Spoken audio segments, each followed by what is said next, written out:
Sarap yung kakanin ni Manong. Kanino mer. At ayan po at luto na po yung ating ginataang bangungon. Wow, ang bango. Doon sa taas. Pinakang kwarto po niya.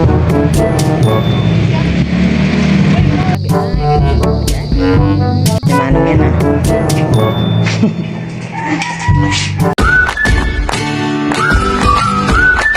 At napadaan po kami dito sa bahay po ng pinsan po ni Tito Ninyo sa Biyay. Gawa nang pupunta po kami sa bayar po ni na Tito Dio. Napadaan na lang din po kami dito. At si Tito Ninyo at may nakitang sambong? Sambong? Ah, sambong. Yan po ay humingi po siya ng isang puno at para itanim po doon sa bahay. Yan daw po yung magandang herbal. Herbal ba? Tama? Nagain, ano may? Pang UTI, gano'n. Pwede din. Ang dami po pala dito ah. Ito yung laki.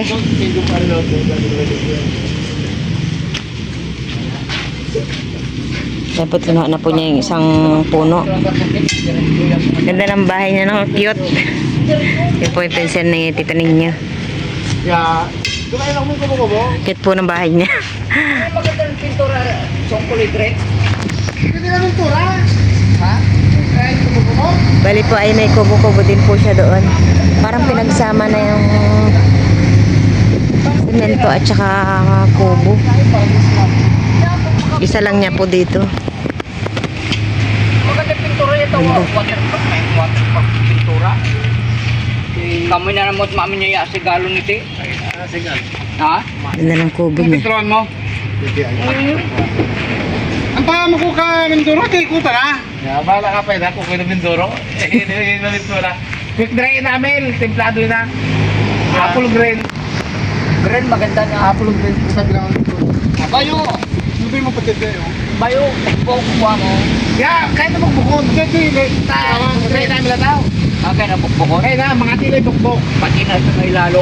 Presko po dito. Kamu makalo ka na rin. At meron din po palang doon sa taas. Pinakang kwarto po niya. Ganda. Tamang-tama lang po sa kanya. Ganda, Ken? Bali po ang kusina po niya. Ayun doon po sa sa may sementado.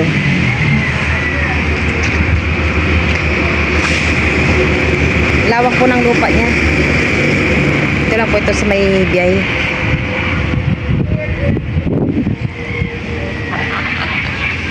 Yan po at marami din po pala siyang tanim na talong. Nagpatawat doon. Watawat. Ganda po dito at wala po masyadong hayop na gumagala-gala. Dito po yun ang patawat. Patawat. Patawat, ma. Yan po.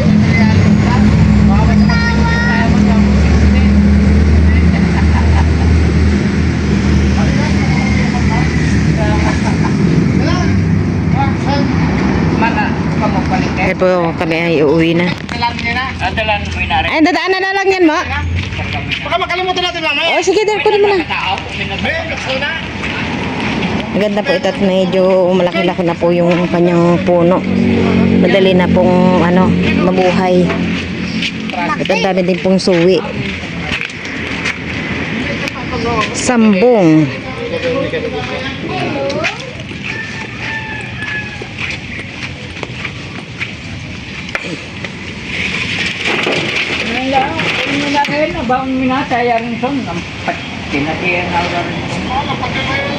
Ito po pala ay maraming na gulay. Mga tanim-tanim po niya.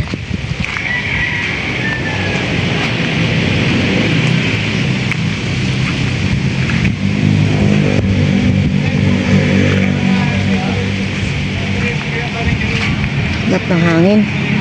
Liwalas.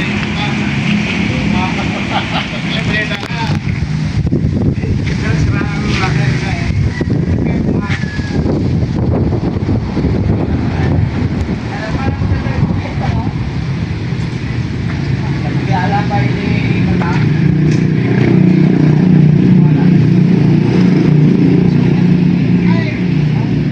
Ayan po at nakauwi na rin po kami. Ito po yung alyabon. Matagal na pong naghahanap po si tito ninyo na itatanim na ganito. Doon lang po pala siya makakakita. Ganda daw po din po ito sa Mayuti ata.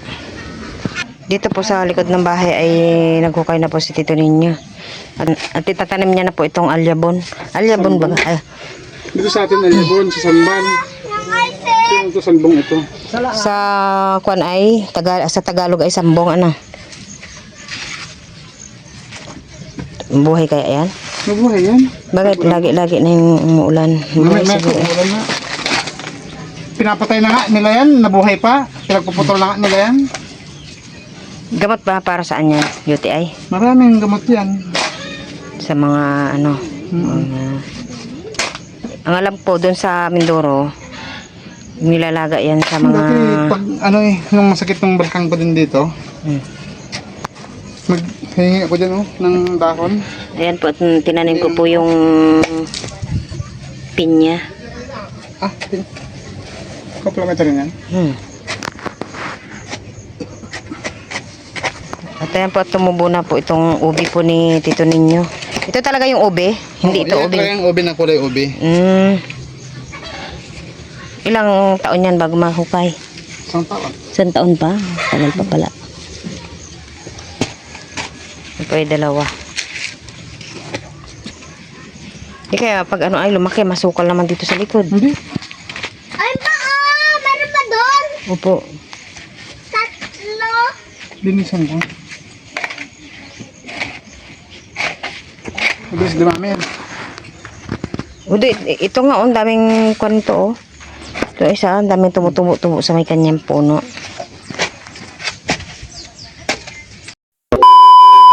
Dahil po at nagluluto po ngayon si Manong Intoy po ng kakanin. Bali po, ito ay... Ano to nong? In kilo? At dito po ay na-steam na po niya yung malagkit. Ganda ng pagkaka-steam mo nung Malay mo may mag-order sa'yo no. At ito daw po ay bibigay po ni Manong dun sa... Saan ba nong? Bayar niya. May pagbibigyan po si Manong na lamay. Ayan po, ibibigay po niya. Ilang kilo to, no? Bali po, ito ay 3 kilo. Po, niluto na po itong malagkit.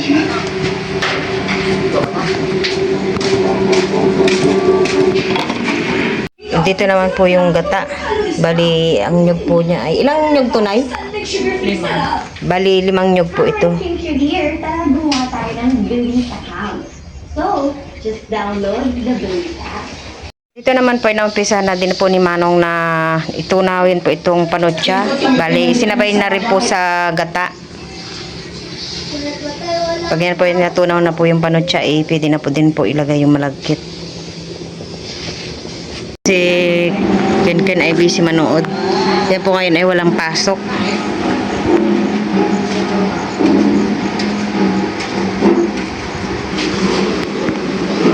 Yan po, tinahalo na po ni Manong Into yung nyug at saka panutya. Unti lang po pala yung niyan, apoy para po ay hindi po magdikit yung matamis po sa ilalim. Si Manong Intoy po ay kumuha din po ng dahon po ng saging. Nong, sarapan mo ha? Ala. Yan po, nailagay na po ni Manong Into yung malagkit. Natutuyo yan. Lain mo. Wow. Sarap ba yung kakanin ni Manong? Kanino may re-regalo yan, Manong? Buong kay boss. Kay boss. Yan po pala, ibibigay po ng Manong sa kanilang buyer. Gawa po ng, ano yung namatay? Nanay ni boss. Nanay ni boss daw niya. At dito naman po ay malapit na pong in po itong kakanin po ni Manong Intoy. Kunti na lang po ito.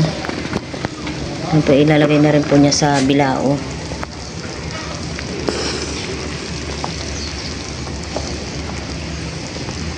Ayan po, at luto na po ang kakanin ni Manong Intoy. Ang pong tawag po sa kakanina yan dito ay ingkilo. Magugustuhan yata ng pagre-regaluhan ni Manong yan Wow. Kahit na ikaw, mas magugustuhan mo na to. Tira ka pala pag tira ka pala pag tikiman. Yan na. Ay, wow, meron din tayong party. Parte-parte, lahat may Yan po ito yung sa amin. Yan daw po kay Tita Ago. At si yung kanabal daw po ay mamaya na lang. At nagluluto pa po sila ng binagkat. Wow. Salamat nong. Sige. Sa ulitin. Sa ulitin, meron pa bang paulit? Meron. Bukas makala magluluto na lang tayo. Ang aming kakanin. Ba? Busy tito ninyo oh. Aba, nakaano pa headset pa. Oh, merienda. Bigyan kita ng merienda. Bigay ni Manong Intoy. Si tito ninyo po pala dito ay nagagawa po ng pain. Pain na para saan yan? Wala. Walang sasagot sa akin at hindi nga po pala naririnig. Tito ninyo! Wala. Busy.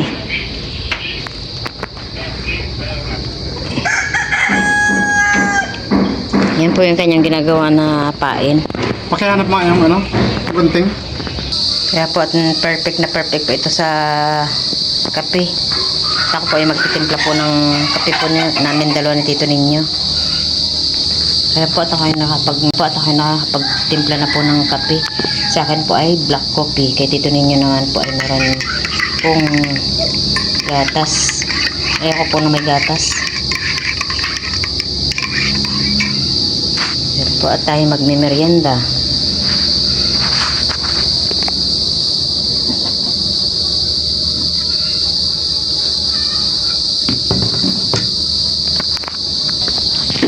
Bigyan na po natin dito sa gumagawa ng pain. Ang merienda po.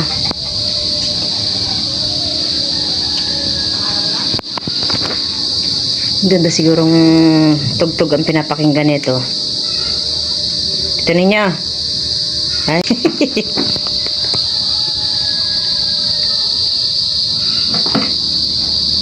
Sabay gumagawa po ng kristalet.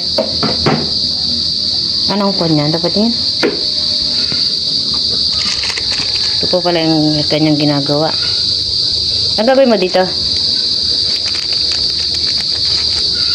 Ang gagawin mo dito? Ano? Tanggalin mo kaya una yan. Bakit? Nag-uusap ako eh. Ay, hindi ko lang. Ang gagawin mo dito? Pamain yan dito. Lulusot mo dyan? Oo. Pala.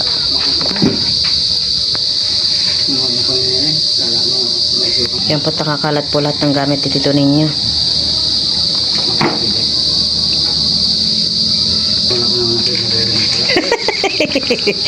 Tagarin mo kasi muna yun, kinakausap ka ni Manong, hindi ba siya naririnig? Goy! Kinakausap ka ni Manong, hindi ka siya naririnig. Bago ganun pa kahina. Dito yan, ito ay para dito yan. Isulot mo pa amin pakaksawan labas. Ako pero tanda mo.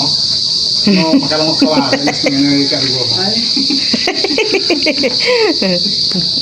Bago ang hina pa ng boses si Manong, talagang hindi marinig. Merienda mo muna. Tanggalin mo muna yung headset mo.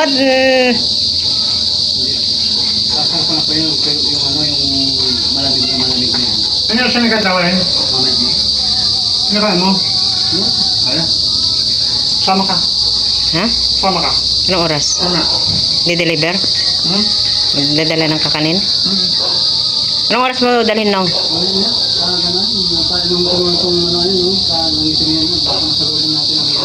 May na nga, tulog pa si Ken. Ay, nangingitim na. Nangingitim na naman. Kaya lang, ito na naman siya. sisikat, tapos sisikat ang araw, tapos dadalihan po ng malakas na ulan. Ayan na po at bumuhos na po ang malakas na ulan. Buti po ay kuwan po kami kagad ng aming mga sinampay.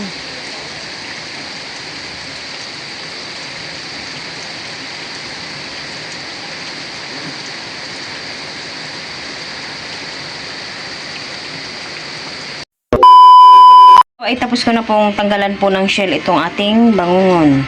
Ayan. Tagal-tagal din po ako nagmuka ng shell niya.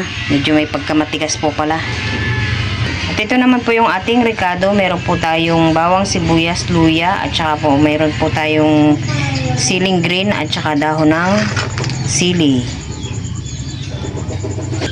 Ayan po, at napigaan ko na rin po itong ating gata ng nyog. At dito po ay magigisa na po ako ng bawang.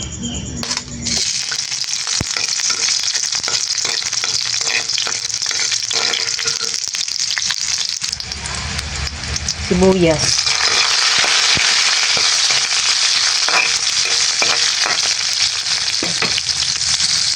Gisa na rin po natin ang luya. Malabas na yung amoy. Ang bango ng ating binigisa. Dito po ilalagay na rin po natin itong bagungon.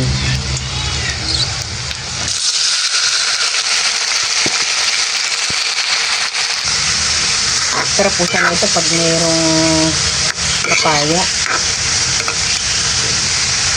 Yan po ay purong bagungon lang. Wala tayong halo.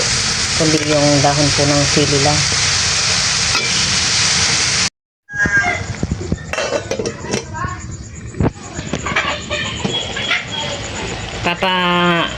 Pigahin lang po natin ang pinakang tubig po niya. Ito po yung tubig po nung bagungon. Bago po natin, pahiigahin lang po natin ito bago na po natin ilalagay yung ating gata.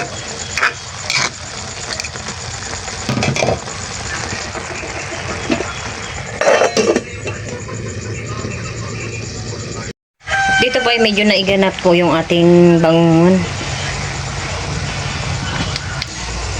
At ayan po, dito ay medyo naiganap po yung ating bangungon.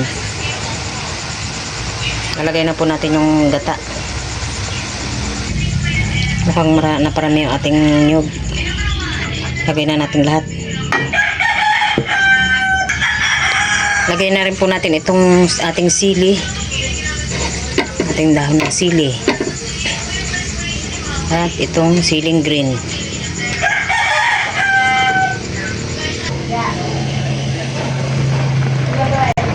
At ayan po, at luto na po yung ating ginataang bangungon.